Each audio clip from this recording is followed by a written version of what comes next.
என் அன்பு குழந்தையே, உன் அப்பன் கந்தனின் அருள்வாக்கு. இன்று இந்த காணொளியை நீ காண்கிறாய் என்றால் என் அருளும் ஆசியும் உனக்கு பரிபூரணமாக இருக்கிறது என்றுதான் அர்த்தம். இத்தனை நாள் அல்லாமல் இன்று உன் அப்பன் முருகனின் வாக்கை நீ இந்த காணொளியின் மூலம் கேட்கிறாய் என்றால் ஒன்றை நன்றாக புரிந்து கொள். உன் வாழ்க்கையில் நல்ல மாற்றங்கள் நிகழப்போகிறது. நீ எதிர்பார்த்த விஷயம் உன் வாழ்வில் நடக்கப் போகிறது. கவலை மட்டும் உன் வாழ்க்கையை அமைப்பதில்லை. உன் வாழ்க்கையில் மகிழ்ச்சி வரக்கூடிய நேரமும் வந்துவிட்டது. ஒரு ஆணால் உன் வாழ்க்கை முழுவதுமாக மாறப்போகிறது. அது யார்? அவர் என்ன செய்ய போகிறார்? அவர் எந்த ரூபத்தில் வரப்போகிறார்? அப்படியெல்லாம் உனக்கு ஒரு குழப்பம் இருக்கும் தானே? அந்த குழப்பத்தை தீர்க்கிறதுக்கே உன் அப்பன் முருகன் இந்த காணொளியில் உங்ககிட்ட பேச போகிறேன். முழுவதுமாக கேளு. என் வாக்கின் மீது நம்பிக்கை இருந்தால் ஓம் கந்தா போற்றின்னு பதிவிடு. நீ பதிவிட்ட அடுத்த கணம் உன் அப்பன் முருகனின் காலடியில் நீ மனதார வேண்டிக்கிட்டு அமர்ந்திருப்பது போல என்னை நினச்சிக்கிட்டு இந்த கதையை முழுவதுமாக கேளு. நிச்சயம் உன் வாழ்க்கையில் நீ எதிர்பார்த்த மாற்றங்கள் நடக்கப் போகுது. என் அன்பு குழந்தையே, உனக்கான வழிகாட்டுதலாக நான் எப்போதும் உங்கூட தான் இருப்பேன். அந்த ஆண் எந்த ரூபத்தில் வரப்போகிறாரு அப்படிங்கிறத உனக்கு நான் ஒரு கதை மூலம் உணர்த்த போகிறேன். அந்த கதையுமே நீ கவனமாக கேளு. உன் அப்ப முருகன் உனக்கு சொல்ல வந்திருக்க வாக்கு இது. என் பக்தன் வேலன் என்ற ஒரு இளைஞன் இருந்தான். அவன் மிகவும் உழைப்பாளி, நேர்மையானவனும் கூட. ஆனாலும் கடந்த ஒரு சில ஆண்டுகளாகவே அவனோட வாழ்க்கையில் தொட்டதெல்லாம் தோல்வியாகவே முடிஞ்சது. தொழில் நஷ்டம், குடும்பத்தில் குழப்பம்னு அவன் மனதில் மன நிம்மதியை இழந்து தவிச்சு வந்தான். ஒரு செவ்வாய்க்கிழமை மாலை பொழுதில் அவன் அருகில் இருந்த முருகன் கோவிலுக்கு என்னை காண வந்திருந்தான். அங்கே அமர்ந்து, முருகா, நான் என்ன தவறு செய்தேன்? என் உழைப்பு ஏன் வீணாகிறது? என் வாழ்வு மாறாதா? அப்படின்னு சொல்லி ரொம்ப மனமுருகி வேண்டிக்கிட்டான். திக்கற்றவனுக்கு தெய்வமே துணைன்னு சொல்லுவாங்க. நான் உன்னை தெய்வமாக நினச்சி என் தந்தையாக நினச்சி வந்திருக்கேன் முருகா, எனக்கு நல்ல வழியை காட்டு அப்படின்னு சொல்லி கண்களை மூடி அவன் அறியாமையே அழுது கொண்டு இருந்தான். அப்போ ஒரு முதியவர் அவன் அருகில் வந்து அமர்ந்தார். அவர் பார்ப்பதற்கு எப்படி இருந்தார்னா, ரொம்ப மெலிஞ்ச தேகமும் நெற்றியில் திருநீரும் கண்களில் ஒருவித தேஜமும் கொண்டவராக இருந்தார். அவர் வேலனை பார்த்து சிரிச்ச முகத்தோடு, தம்பி, கவலைப்படாத, உன் வாழ்க்கையை மாற்றப்போகும் ஒரு ஆண் உன்னை தேடி வருவான்.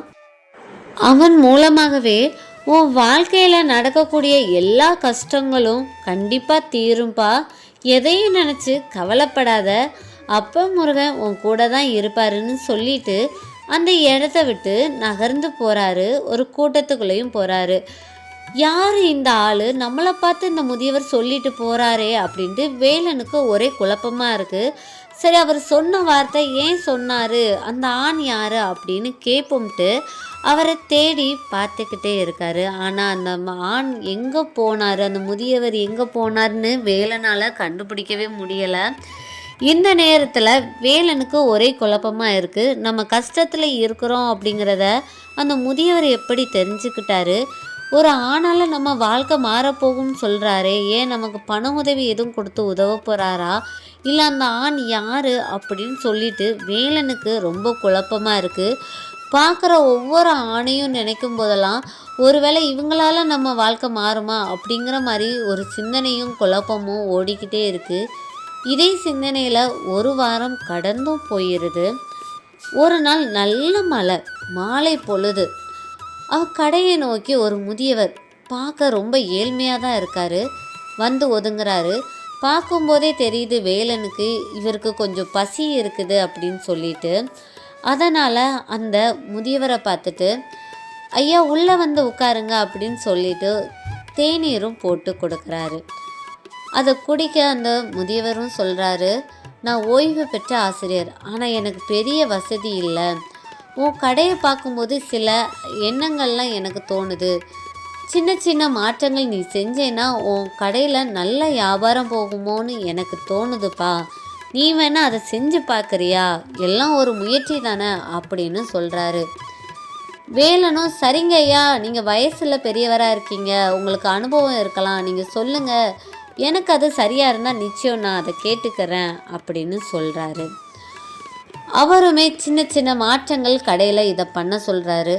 நீ நல்லா வேலை பார்க்குற, ஆனால் அந்த வேலையில் ஒரு திட்டமிடலும் வேணும், அந்த திட்டத்தை இந்த மாதிரி செயல்படுத்து அப்படின்னு சில ஐடியாக்கள் கொடுக்குறாரு. வேலன் எதுவும் யோசிக்கலை. சரி, ஏதோ சொல்கிறாரு, முயற்சி பண்ணி பார்க்கலாமே அப்படின்னு அவர் சொன்னபடியே சில திட்டமிட்டு சில வேலைகளை பண்ணுறாரு. அவர் கடையில் சின்ன சின்ன மாற்றங்களையும் வேலன் பண்ணுறாரு. காலப்போக்கில் ஒரு 4-5 மாதத்தில் வேலன் பட்ட பண கஷ்டம் எல்லாம் தீர்ந்து போச்சு. நல்ல வருமானம் வர ஆரம்பிச்சது. ஊரில் அவன் இழந்த செல்வாக்கை திரும்பவும் பெற்றான். எல்லாரிலும் மதிக்கக்கூடிய ஒரு ஆளாக வேலன் மாறினான். அந்த பெரியவர் சொன்ன ஆலோசனைகளால் வேலனுக்கு ஒரு புதிய வெளிச்சத்தையே கொடுத்துச்சுன்னு சொல்லலாம். அவர் காட்டிய வழியில் வேலன் தன் தொழிலை மாற்றி அமைச்ச உடனே வியக்கத்தக்க வகையில் நல்ல மாற்றங்கள்லாம் வர ஆரம்பிச்சது. அப்போது தான் வேலனுக்கு புரிஞ்சது, நம்ம முருகப்பெருமான் கோயிலில் அவரை நினச்சி கண்ணீர் சிந்தணும். அப்போது ஒரு முதியவர் வந்து, ஒரு ஆனால நீ உன் வாழ்க்கை மாறப்போகுது அப்படின்னு சொன்னார். அப்போ சொல்ல வந்தது ஒருவேளை அந்த முருகப்பெருமானே இருப்பாரோ அப்படின்னு அவருக்கு தோண வந்துச்சு. இப்படியெல்லாம் வேலனோட மனசில் ஒரு சிந்தனை ஓடிக்கிட்டு இருக்கும்போது அன்னைக்கு கோயிலை பார்த்தா அதே முதியவர் இன்னைக்கு வேலனை பார்க்க தேடி வராரு. வந்த உடனே வேலனை பார்த்து, என்னப்பா நீ வேண்டின மாதிரியே உன் வாழ்க்கை மாறிடுச்சா?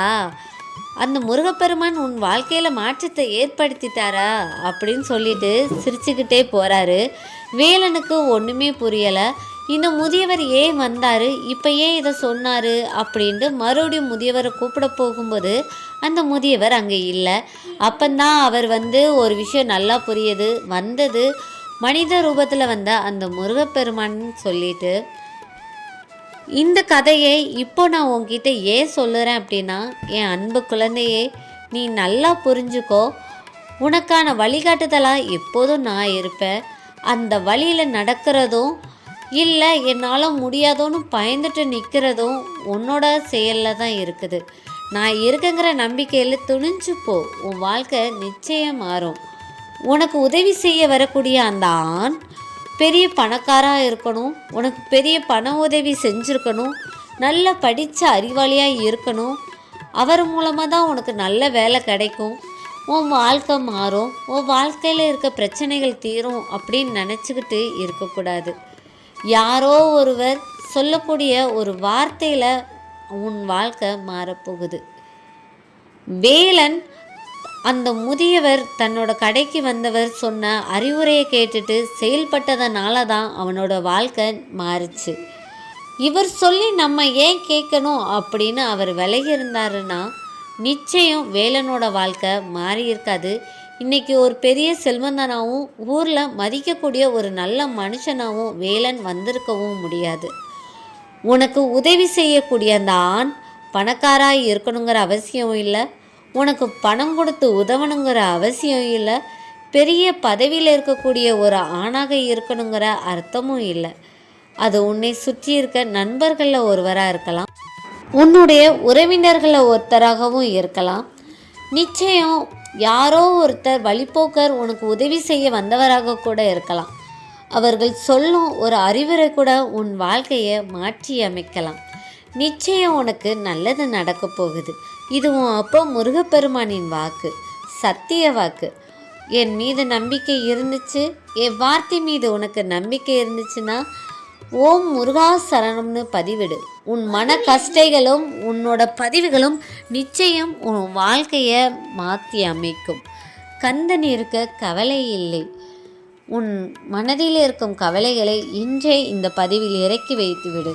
நிச்சயம் உன் வாழ்க்கை மாறதான் போகிறது. ஓம் முருகா போற்றி, ஓம் கந்தா போற்றி.